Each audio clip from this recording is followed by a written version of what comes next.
Hey guys, Coach Les here from Steel Strength Training. If you are part of our newsletter, you most likely received within the past week or so an email from me talking about how a strong mind is going to equal a strong body. So I figured today I might as well touch on the hormone called cortisol. Now, cortisol is basically naturally released within our bodies whenever we experience some sort of physical, emotional, or mental distress, and it regulates our body's response to that stress. It also can increase the inflammation that your body has as well. So typically, if you have an injured shoulder, an injured hip, inflammation just about anywhere in your body and your cortisol levels raise, it will also increase the inflammation in that area. So more cortisol, not necessarily a good thing. Now, more cortisol is also going to lead to muscle breakdown. It's going to break down the glycogen or carbs, which means you will have less energy, and it is going to negatively impact your sleep.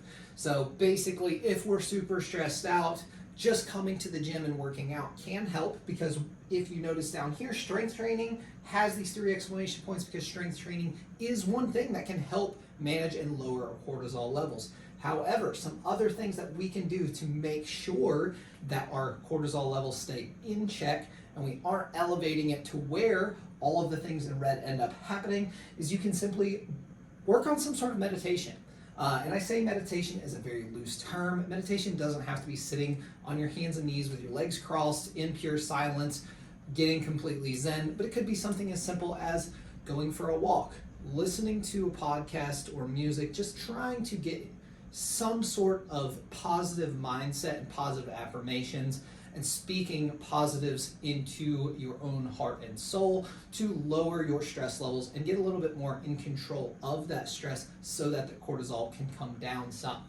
Another thing to really touch on is the lower intensity can improve, high intensity can increase levels. So if you find yourself going through a stressful situation and you know your cortisol is going to be through the roof, maybe it's not time to max out, maybe it's not time to push absolutely as hard as possible. Doesn't mean that some challenge and some difficulty is not going to help, but maybe lower the intensity and focus on the intent of the exercises that you're doing. That can drastically increase or decrease your cortisol. Now, if you were to just have a super stressful day and come in the gym and try to push as hard as possible, most likely you're actually going to increase the physical stress and increase the cortisol.